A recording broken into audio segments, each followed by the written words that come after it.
رسوله بالهدى ودين الحق ليظهره على الدين كله وكفى بالله شهيدا.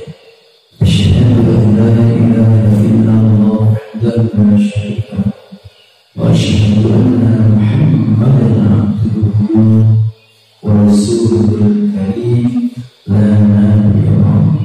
اللهم صل وسلم على محمد وعلى آله وصحبه ومن تبعهم بإحسان إلى يوم القيامة.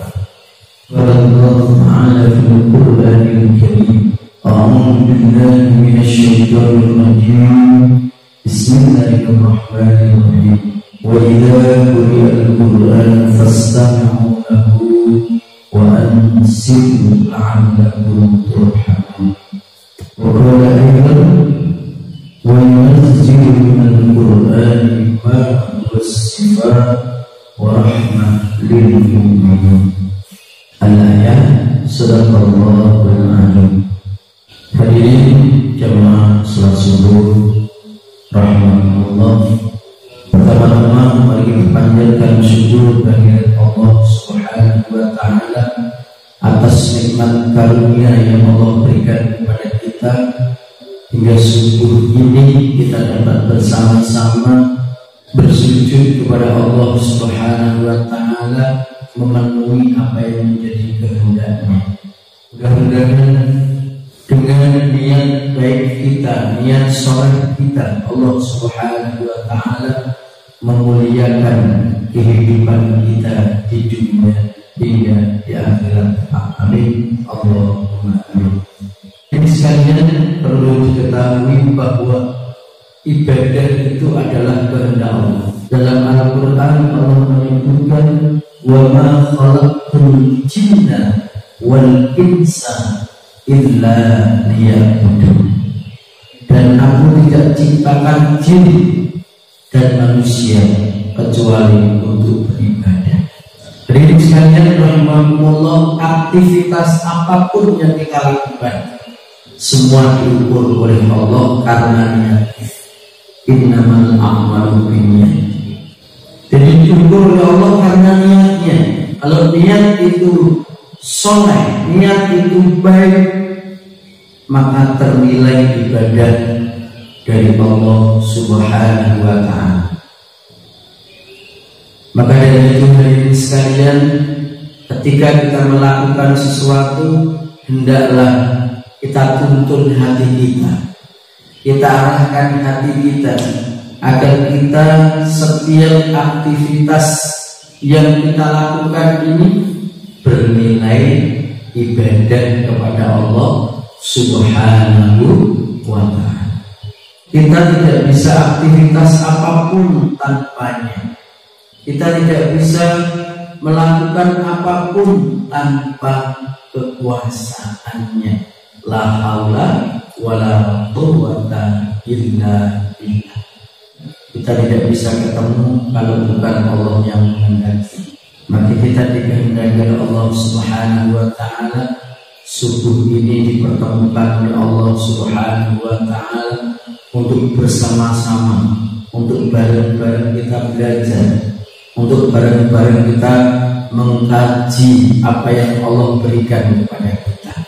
Sebagaimana dalam Al-Quran: "Allamal insana ma lam ya'lam." Allah mengajarkan dari yang tidak diketahui. Tentunya dari sekalian kita dianjurkan oleh Allah Subhanahu wa ta'ala untuk selalu mengkaji, bukan menjadi orang yang hanya menunggu. Maka hidayah itu diraih, bukan hidayah itu ditunggu. Hidayah itu dicari, bukan hidayah itu tunggu di rumah. Tidak akan mendapatkan hidayah. Memang hidayah dari Allah Subhanahu wa ta'ala. Inna hidayah, sesungguhnya hidayah itu dari Allah Subhanahu wa ta'ala. Tapi tanpa diraih tidak akan bisa ketemu dengan hidayah Allah Subhanahu wa ta'ala. Jadi sekalian, sedikit cerita. Kemarin ketemu dengan orang yang barusan mengenal dengan nilai-nilai Islam. Padahal si anak ini ada disekolahkan oleh orang tuanya ke sekolah Alkitab. Justru bukan semakin mendalami Alkitab, tapi semakin dia mengenal Alkitab, semakin dia mengenal kebenaran Allah Subhanahu wa ta'ala. Karena memang di dalamnya Allah tunjukkan, di dalamnya Allah berikan pelajaran-pelajaran agar seseorang itu mengenal dengan ketauhidan. Hadirin sekalian, rahimakumullah, di suasana yang seperti ini mungkin kita berpikir tentang suasana yang sampai saat ini belum selesai. Berkali-kali kami kemarin dipanggil, diajak ngobrol dengan seorang suster, ya. Dia cerita apa itu suruh pakai masker, apa itu orang nggak boleh ke tempat ibadah. Kalau orang mengatakan betapa bencinya orang-orang datang ke masjid, betapa bencinya orang-orang datang ke tempat ibadah. Padahal justru datang ke tempat ibadah, datang ke masjid itu adalah mensucikan diri, membersihkan diri kepada Allah Subhanahu wa ta'ala. Bahkan dia membukakan dari isi Alkitab itu. Saya hanya senyum saja. Dari awal saya sampaikan, kita ini orang beriman, kita ini harus yakin dengan Allah Subhanahu wa ta'ala. Kondisi seperti ini atau tidak, yang namanya manusia tidak akan lepas dari kekuasaan Allah Subhanahu wa ta'ala. Kalau kita bingung, Bapak dan Saudara sekalian, sering kita tanya Google, ya, tanya Google, apa sih artinya ar-roja misalnya? Nggak ngerti, buka Google itu. Itu buatan manusia. Allah Subhanahu wa ta'ala sudah membuat lebih dari itu yang disebut dengan Lauhil Mahfuz. Itu lebih jelas lagi tentang perjalanan hidup manusia satu persatu sudah ditulis oleh Allah Subhanahu wa ta'ala. Tahun sekian akan ada kondisi yang seperti ini sudah ditulis oleh Allah Subhanahu wa ta'ala. Barangkali kita tidak bayangkan, ya, kok bisa, tapi jika Allah menghendaki hadirin sekalian tidak sulit. Orang dulu meneliti, melihat menggunakan mikroskop, ada makhluk yang kecil, ternyata ada yang lebih kecil, ternyata ada yang lebih kecil lagi, yang kita tidak tahu bentuknya, kita tidak tahu apa warnanya, mengguncangkan dunia. Ini hadirin sekalian. Dan Al-Quran telah menyebutkan, Inna fi khalqis samawati wal ardh wa ikhtilafil laili wan nahari laayatin liulil albab.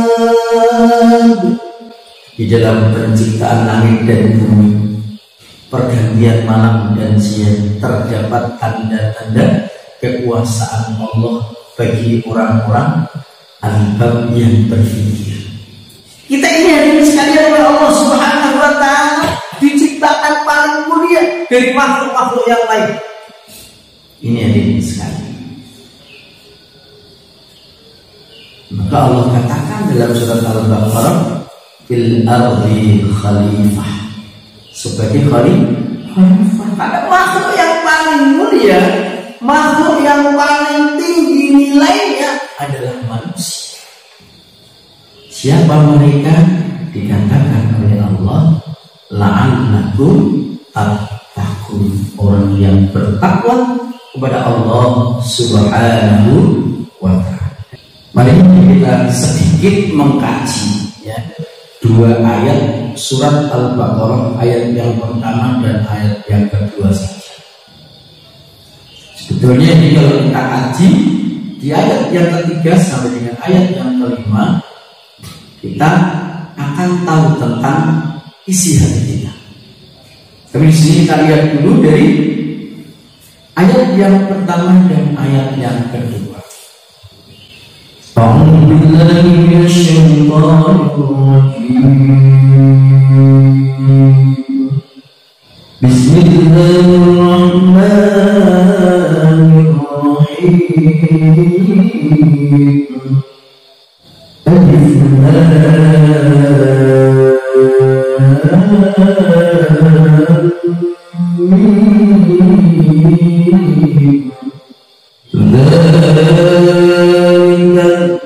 كتاب لا ريب فيه هدى للمتقين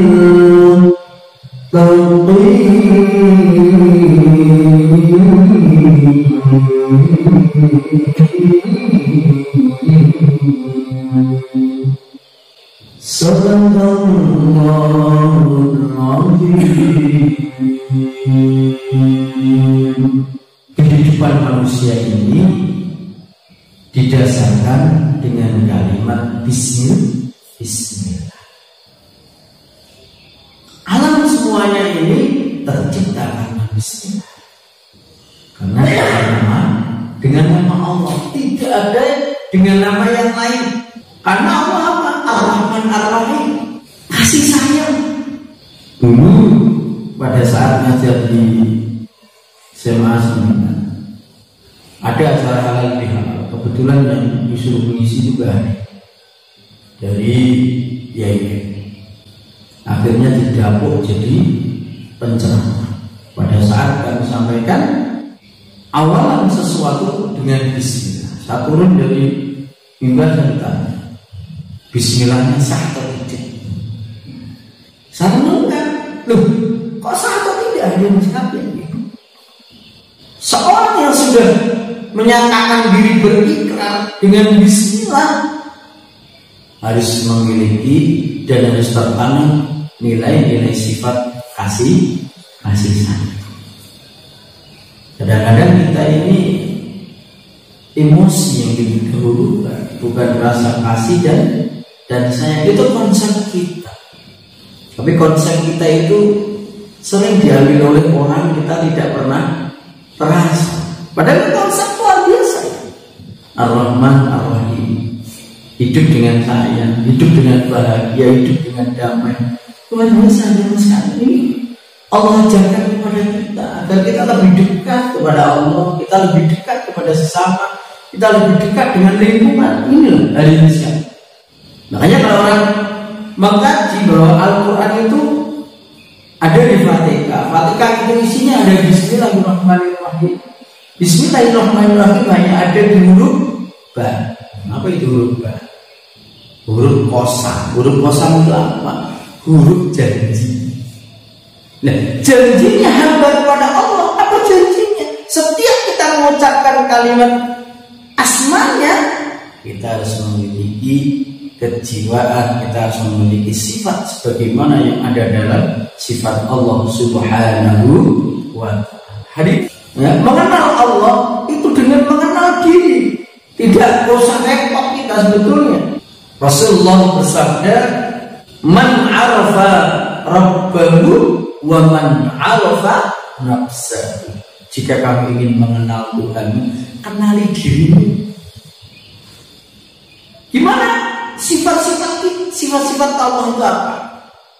Nah, kita baca itu Asmaul Husna 99.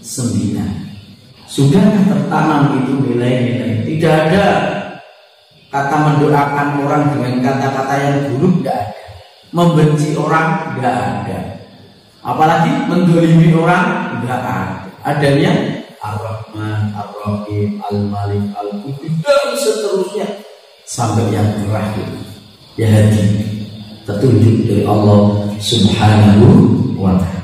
Kita akan sampaikan yang pertama Alif Lam Mim. Untuk arti Alif Lam Mim ini banyak ulama yang berselang. Maka dikembalikan bahwa arti dari Alif Lam Mim ini kepada Allah Subhanahu wa ta'ala. Menurut saya itu bahwa Alif Lam Mim ini merupakan satu pengujian dari Allah Subhanahu wa ta'ala. Keindahan Al-Quran yang tidak bisa ditemukan oleh yang lain. Ini yang sekalian. Masih banyak yang lain yang menyampaikan tentang arti alif lam mim. Kalau diterangkan dalam Al-Misbah yang disampaikan oleh Khairul ada 3 hal tentang alif lam mim ini. Di antaranya alif lam mim itu sebagai sebuah kemujiatan Al-Qur'an. Ayat muhkamah, ayat yang dirahasiakan, ayat yang tidak dimengerti. Nah, artinya oleh sembarang orang. Ini diriliskan. Maka dikembalikan kepada Allah Subhanahu wa ta'ala. Selanjutnya ayat yang kedua, dzalikal kitab la raiba fihi. Dzalika kalau diartikan secara Jawa utawi Alkitab itu kitab ya. Kalau bahasa Indonesia adalah itu Alkitab adalah kitab. Lah tidak atau tidak ada raiba fi keraguan fi di dalam Al-Quran itu tidak ada keraguan di dalam. Kalau orang mau mengambil Al-Quran sebagai imam, maka yang sering kita baca Allahumma arhamni bil Quran waj'alhu li imama wa nuran. Nah, ini sekalian rahmatullah. Karena Al-Quran ini tidak ada keraguan sama sekali. Allah menyebutkan dalam Al-Quran, aku yang menurunkan, aku yang menjaga. Inna nahnu nazzalna dzikra wa inna lahu lahafidun. Aku yang menurunkan, aku yang menjaga. Allah menjaga kemurnian Al-Quran. Allah menjaga kemurnian kitabnya. Maka kita dengan Al-Quran dikatakan dalam Al-Quran itu harus mengimani dan mengamalkan isinya. Nah, kalau yang kitab yang lain apa? Kitab yang lain hanya sekedar mengimani, ya, meyakini, tidak harus mengamalkan. Nah, kalau iman kepada Al-Quran ini secara maknawi, kalau kitab yang lain secara ijmal. Ijmal itu sekedar mengimani bahwa Allah telah menurunkan kitab Injil, kitab Taurat, kitab Zabur, tidak mengamalkan. Tapi kalau Al-Quran kita baca, kita kaji, kita amalkan. Ini Al-Quran. Kenapa? Tidak ada keraguan. Siapa yang bersumpah? Allah sendiri dalam Al-Quran. Karena dikatakan dalam surat Al-Isra, wa yunazzilu minal Qur'ani ma huwa shifaa wa hudan wa rahmah lil mu'minin. Aku turunkan Al-Quran sebagai obat. Jadi sekalian gak kaki. Ketika datang ke kiai dikasih air, dibacakan surat Al-Fatihah, bukan airnya. Airnya ini hanya sarana. Yang menjadi penting itu apa? Doanya. Nah, doa itu Al-Fatihah. Ada orang sakit, bacakan Al-Quran. Bukan Al-Quran itu dibacakan untuk terakhir kalinya. Tidak. Tadi karena sebagai obat sifat. Kemarin ini sekalian ada cerita itu ya, orang sembuh dari COVID karena setiap hari mendekat Al-Quran dan setiap waktu dibaca. Ini sekalian, cahaya aura positif itu keluar. Karena Allah, alladzina yadhkuruna Allaha qiyaman wa qu'udan wa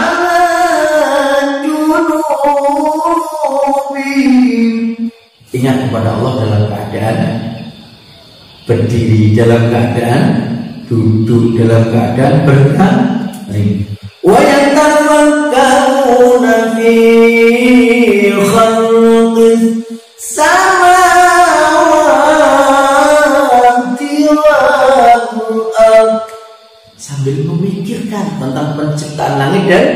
bumi. Maka Allah sampaikan, Rabbana ma khalaqta hadza batila subhanaka faqina adzabannar. Ya Allah, segala yang Kau ciptakan tidak ada yang sia-sia. Jadi ini sekalian, tidak ada yang sia-sia. Termasuk COVID tidak sia-sia. Allah ciptakan itu. Nyatanya apa? Yang biasanya keluar rumah tidak pernah di rumah, dengan ini di rumah terus. Amin Allahumma amin. Rumah yang biasanya tidak pernah dihiasi dengan bacaan Quran, dihiasi dengan bacaan Quran. Tidak dihiasi dengan sholat sunnah, dihiasi dengan sholat sunnah. Karena hadis Rasulullah, nawwiru buyutakum, hiasilah rumahku dengan apa? Qiraatul Quran dan sholat sunnah. Bukan qiraatul Quran dan sholat wajib, tidak. Qiraatul Quran dan sholat sunnah. Apa? Sholat sunnah malam, hajat, tahajud, duha, muawwidzatain, sholat mutlak, macam-macam. Di rumah bacain Quran. Keluar itu aura positif. Amin Allahumma amin. Ini ada hikmah yang luar biasa. Termasuk sunnah-sunnah Rasul yang dianjurkan. Pulang kerja pakaian dan ganti. Sekarang pulang kerja pakaian belum ganti sudah 3 anaknya. Padahal di jalan tadi kita nggak tahu pakaian kita itu kena bakteri atau tidak. Dianjurkan, ada nilai-nilai yang luar biasa. Padahal tidak repot, wajib begitu kan? Padahal ini sekalian. Tak kemarin malam ini, teman ini, itu kan orang Muslim itu tinggal di Medan. Jam 11 malam, setengah 12 mungkin. Pak, anak saya mau nangis lihat ini apa? Dari mana jenengan? Dari mbahnya di bawah. Ya tadi anaknya itu sudah masuk rumah, sudah diwiji sama dirawat belum? Ya belum. Nah, anak di jalan tidur ditidurkan di rumah 5 menit nangis dulu. Kita nggak tahu ketika perjalanan itu, maka Allah tunjukkan. Nah, Rasulullah mengajarkan sikat gigi atau siwak dilanjutkan dengan berwudu. Terus sebelum tidur berdoa agar dalam tidurnya terjaga oleh Allah Subhanahu wa ta'ala. Terus saya sampaikan, wis diwiji dirawuhi donga sak iso-isomu sesuai dengan keyakinan. Bangun, alhamdulillah Bapak dan Saudara sekalian, si anak tadi terdiam. Ini kadang-kadang nggak diperhatikan. Apalagi logikanya main, alah kayak ngono. Ini kadang-kadang menggunakan logika saja, tidak menggunakan hati. Orang itu butuh menghidupkan rasa. Sing iso ngrasake ya rasane. Wong duwe rasa, nek rasane ilang ora iso apa? Sugih ra karuan rasane ilang. Ora iso hadirin sekali. Rasa nikmat jalan terus. Tidak bisa menikmati hidup. Hadirin sekali. Nah, menurut Kijul Kadir itu, orang buat pirang-pirang kalau tangannya gini kita bisa merasakan. Tidak bisa kan? Ada numpak mobil sing mewah, laku, ya kan? Ini hadirin sekali. Nah, kita syukuri nikmat yang Allah berikan. Allah turunkan Quran ini dan tidak ada keraguan tentang kebenaran, tidak ada keraguan tentang isinya. Mari kita kaji arti sekali, kita amalkan dalam kehidupan kita, maka dilanjutkan Allah hudan lil muttaqin, sebagai petunjuk orang-orang yang bertakwa. Hari ini sekalian, kita ini orang-orang yang bertakwa. Kita harus yakin kepada Allah Subhanahu wa ta'ala. Tidak ada yang kita yakini kecuali hanya Allah Subhanahu wa ta'ala. Tidak ada yang kita taati kecuali hanya Allah Subhanahu wa ta'ala. Nanti dibuka Bapak dan Saudara sekalian surat At-Tawaf. Apa janji Allah kepada orang-orang yang bertakwa? Luar biasa. Ini hadirin sekalian. Maka dari itu mari kita bersama-sama untuk sedikit demi sedikit, ya, sedikit demi sedikit baca Al-Quran, baca dulu lah, ya kan? Kalau kita belum bisa belajar, masa kita sebagai orang Islam ditanya, kita itu apa Al-Quran? Pernah pegang? Pernah baca? Belum bisa. Bagaimana nih? Padahal Al-Quran bagian dari rukun iman, iman yang ketiga, iman kepada kitab-kitab Allah. Ditanya, imanmu apa Al-Quran? Kenal tak kalau imanmu? Ya kenal lebih. Ya. Berarti takdir kita buta. Kita butuh ngerti. Ini yang sekali. Ya. Maka dari itu, hadirin sekalian, Allah turunkan ini adalah bentuk dari kasih sayang Allah Subhanahu wa ta'ala. Allah turunkan manusia sudah paling sempurna dengan akal. Selain manusia tidak punya akal. Selain manusia tidak ada yang diberikan kitab, hanya manusia. Luar biasa ini kasih sayang Allah. Sudah diberikan akal, Allah turunkan Al-Quran, masih Allah turunkan apa? Ar-Rasul, seorang utusan supaya apa? Hambanya selamat dunia hingga akhirat. Luar biasa ini kasih sayang Allah. Jadi Allah itu menghendaki kita ini selamat. Allah tidak pernah menghendaki hambanya ini masuk neraka. Allah sebetulnya tidak ingin menciptakan neraka. Gitu kan. Nah Allah juga sediakan yang ngomong sing pengen mlebu. Jadi jika Allah sediakan gonamu itu surga, tapi nek kita pengen mlebu neraka ya tak siap. Dan itu Allah sudah siapkan. Nah kita kepengen mana? Kalau kepengen surga ikuti apa yang menjadi petunjuk Allah Subhanahu wa ta'ala. Gitu. Jadi Allah tidak pernah berkeinginan hambanya ini kembali kepada Allah dalam keadaan rusak. Allah kepingin kembali hambanya ini kepadanya dalam keadaan husnul khatimah. Maka diberikan petunjuk oleh Allah Subhanahu wa ta'ala agar hambanya itu menjadi orang-orang yang baik, nantinya menjadi penghuni surga. Karena silsilah kita itu ketemu dengan Nabi Adam. Nabi Adam itu dulunya penghuni surga. Setelah diampuni dosanya, Rabbana zalamna anfusana wa illam taghfir lana wa tarhamna lanakunanna minal khasirin. Surga lagi. Berarti apa Bapak dan Saudara sekalian?